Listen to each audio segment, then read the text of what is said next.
আসসালামু আলাইকুম everyone, welcome back to Ishan's mom happiness channel. আজ আমি পটল চিংড়ি রেসিপি শেয়ার করছি। আর এইভাবে পটল চিংড়িটা বানালে আমার বাড়িতে সবাই ভীষণ ভালোবেসে খায়। পটলগুলোকে এইভাবে করে কেটে নিয়েছি, পাকা দানাগুলোকে ফেলে দিয়েছি। একটা পটলকে 4টে টুকরো করে নিয়েছি আর বেশ কিছুটা আলু আর পেঁয়াজও কেটে নিয়েছি। রান্নার জন্য কড়াই বসিয়ে দিয়েছি। কড়াইটা গরম হয়ে গেলে এখানে সরিষার তেল দিয়ে দিলাম 1 কাপ। আগে থেকে কেটে রাখা পেঁয়াজগুলোকে দিয়ে দিলাম। এখানে বড় সাইজের 2টো পেঁয়াজ আছে। পেঁয়াজগুলোকে 1 মিনিট মতো তেলের উপর নাড়াচাড়া করেছি। তারপর ধুয়ে বেছে রাখা চিংড়ি মাছগুলোকে দিয়ে দিলাম। চিংড়ি মাছগুলোকে পেঁয়াজের সাথে আমি 2 থেকে 3 মিনিট এইভাবে একটু ভাজা ভাজা করে নেব। সেদিন আমার বাড়িতে আমার ননদরাও ছিল, তো সবাই ভীষণ ভালোবেসে খেয়েছিল। আপনারা এইভাবে একবার ট্রাই করতে পারেন, দারুণ টেস্ট হয়।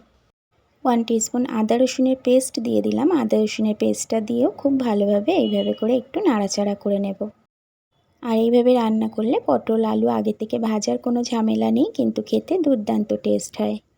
1/2 টিস্পুন হলুদ গুঁড়ো দিয়ে দিলাম। 1/2 টিস্পুন এখানে লবণ দিয়ে দেবো। আজকে পটল আলুর পরিমাণটা একটু বেশি আছে, কারণ বাড়িতে আমরা সদস্য সংখ্যা একটু বেশি, আগেই বললাম ননদরা আছে। আপনারা আপনাদের পটল আলুর পরিমাণ বুঝে লবণ আর হলুদটাকে দিয়ে নেবেন। তো লবণ হলুদ আর আদা রসুন দিয়ে খুব ভালোভাবে চিংড়ি মাছটাকে কষিয়ে নেব। তো এখানে আমি 1 কাপ পানি দিয়ে দিলাম। পানি দিয়ে খুব ভালোভাবে কষিয়ে নেব চিংড়ি মাছটাকে। এখানে বেশ কয়েকটা কাঁচা পাকা লঙ্কা দিয়ে দিলাম। খুব সুন্দরভাবে একটু সময় নিয়ে চিংড়ি মাছটাকে কষিয়ে নেব। একটু ঢাকা দিয়ে দেব, তাহলে মশলাগুলো খুব ভালোভাবে চিংড়ি মাছের মধ্যে চলে যাবে। 2 মিনিট মতো ঢাকা দিয়ে রেখেছিলাম হাই ফ্লেমে। তারপর ঢাকাটা ওপেন করছি। খুব ভালোভাবে চিংড়ি মাছটা কষানো হয়ে গেছে। এরপর আগে থেকে যে আলুগুলো একটু বড় বড় করে কেটে রেখেছিলাম সেগুলো দিয়ে দিলাম। কেটে রাখা পটলগুলোকেও দিয়ে নিলাম। যেহেতু পটল আর আলুটাকে আমি আগে থেকে ভাজিনি, সেই কারণে এটাকে খুব ভালোভাবে একটু সময় নিয়ে কষিয়ে নিতে হবে, তাহলেই কিন্তু তরকারির টেস্টটা খুব সুন্দর হবে। গ্যাসের ফ্লেমটা লোতে রেখে আমি এটা 6 থেকে 7 মিনিট সময় নিয়ে খুব ভালোভাবে পটল আলু চিংড়ি মাছের সাথে কষিয়ে নেব। এই রান্নাটাতে আমি আর কোনো রকম মশলা ইউজ করব না। এই মশলাতেই দুর্দান্ত টেস্ট হয় পটল চিংড়ির এই রেসিপিটা। দেখেই বুঝতে পারছেন খুব সুন্দরভাবে কষানো হয়ে গেছে। এরপর পটল আর আলুগুলো সিদ্ধ হওয়ার জন্য আমি এখানে পানি দিয়ে দেব। আর তরকারিটা একদম মাখা মাখা করব আমি, সেই বুঝেই পানিটা দিয়ে দিলাম। তো এখানে 1 কাপ পানি দিয়েছি আর 1/2 কাপ পানি দিলাম। এতে করে পটল আর আলু খুব ভালোভাবে সিদ্ধ হয়ে যাবে। খুব ভালোভাবে আমি মিশিয়ে নিচ্ছি। আর যেহেতু আমি অনেকটা সময় নিয়ে কষিয়ে নিয়েছি, তো এটা 7 থেকে 8 মিনিটের মধ্যে খুব ভালোভাবে সিদ্ধ হয়ে যাবে। ঢাকা দিয়ে 7 থেকে 8 মিনিট মিডিয়াম ফ্লেমে রান্না করেছি। তারপর ঢাকাটা ওপেন করে নিলাম। এরপর আর কোনো রকম ঢাকা দেব না, এইভাবেই হাই ফ্লেমে একটু নাড়াচাড়া করে নেব। আর 2 থেকে 3 মিনিট নাড়াচাড়া করে নিলেই তরকারিটা একদম মাখা মাখা হয়ে যাবে। আর বেশ কয়েকটা আলু আমি খুন্তির সাহায্যে এইভাবে করে ভেঙে ভেঙে দেব। এতে গ্রেভিটা একদম ঘন হয়ে যাবে আর তরকারিটা খেতেও ভীষণ ভালো লাগবে আর দেখতেও খুব সুন্দর হবে।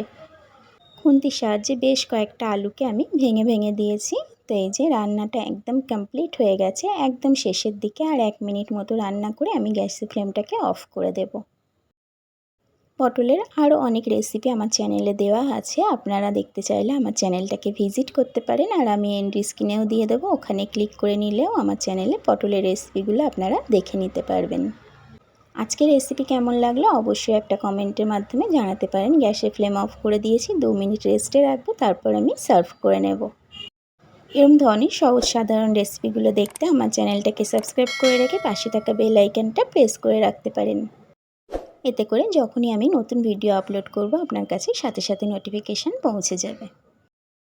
যারা অলরেডি কাজটা করে রেখেছেন তাদেরকে থ্যাংক ইউ সো মাচ। এই তো সুন্দর করে একটু সার্ভ করে নিলাম।